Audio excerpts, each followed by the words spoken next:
हरीराम नाम का एक व्यक्ति था जो कि एक छोटी सी दुकान चलाता था। उसका एक बेटा था जिसका नाम राहुल था। वह अपने पापा के साथ दुकान में हाथ बटाता था। एक दिन उसके पिता की मृत्यु हो गई। अब घर की सारी जिम्मेदारी उसके बेटे के ऊपर आन पड़ी। राहुल को कुछ सूझ नहीं रहा था कि वह अपने घर का खर्च कैसे चलाए। अपनी माँ के कहने पर राहुल ने अपने पापा की दुकान को चलाना शुरू किया। वह अपने पिता की तरह ही दुकान खोलते ही सबसे पहले छोटे से पूजा घर में जाकर कुछ देर पूजा करता था। वह अपने पिता की तरह ही प्रभु परमात्मा का शुक्र करता। वह ईश्वर का बहुत बहुत आभार व्यक्त करता। राहुल के पिता का व्यवहार अच्छा था। देखते देखते उसकी दुकान पर ग्राहकों की भीड़ लगने लगी। वह सुबह सुबह अपनी दुकान खोल देता और देर रात तक दुकान को चलाता था। अब राहुल अपनी दुकान में बहुत व्यस्त रहने लगा। लक्ष्मी जी की कृपा से वह बहुत बड़ा धनवान व्यक्ति बन गया। उसने अपने पुराने घर को तुड़वाकर बड़ा और आलीशान घर बनवा दिया। उसने एक सुंदर अमीर घर की लड़की से शादी भी कर ली। सुबह सुबह ग्राहकों की अधिक भीड़ होने की वजह से अब उसने पूजा पाठ करना भी बंद कर दिया था। अब उसे यह एहसास होने लगा कि मैं मेहनत करता हूँ, इसीलिए हमारी तरक्की हो रही है। इसमें भगवान का कोई एहसान नहीं है।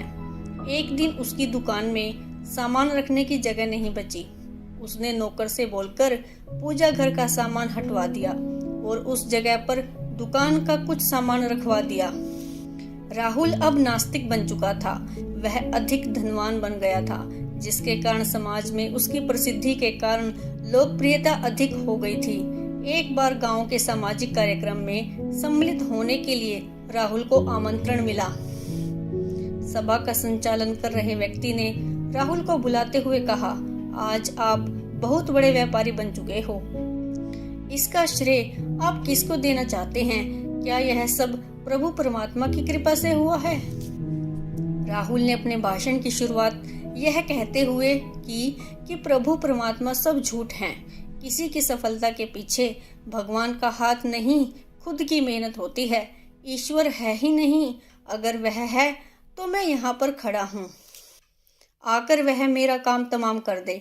राहुल की बातों को सुनकर सभा में सन्नाटा छा गया। सब लोग एक दूसरे का मुंह देखने लगे। कुछ समय के बाद राहुल हा हा करके हंसने लगा।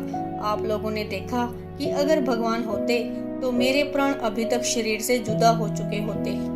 तभी बीच सभा से एक बुजुर्ग व्यक्ति उठा और बोला, महाशय, एक बात आपसे पूछूं? जी जरूर पूछिए, राहुल ने कहा।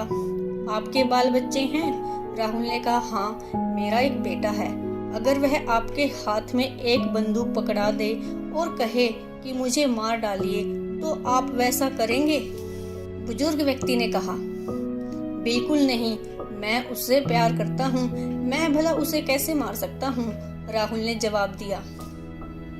अब तो आप समझ गए होंगे कि आपको अभी तक भगवान ने कुछ क्यों नहीं किया, क्योंकि आप और हम सभी लोग भगवान के ही बच्चे हैं। अब राहुल को एहसास होने लगा कि पैसों के लालच में मैं घमंड और अभिमान से भर गया था।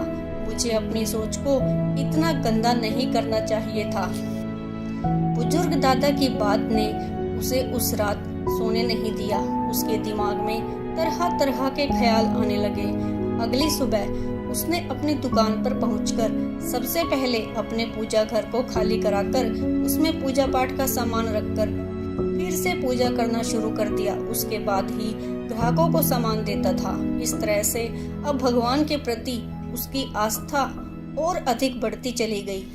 इस कहानी से हमें यही सीख मिलती है कि जिस तरह बच्चा अपने माता पिता के सहारे जीवन जीने की कोशिश करता है, ठीक उसी प्रकार हमें भी भगवान का सहारा लेकर जीवन जीना चाहिए। Thanks for watching.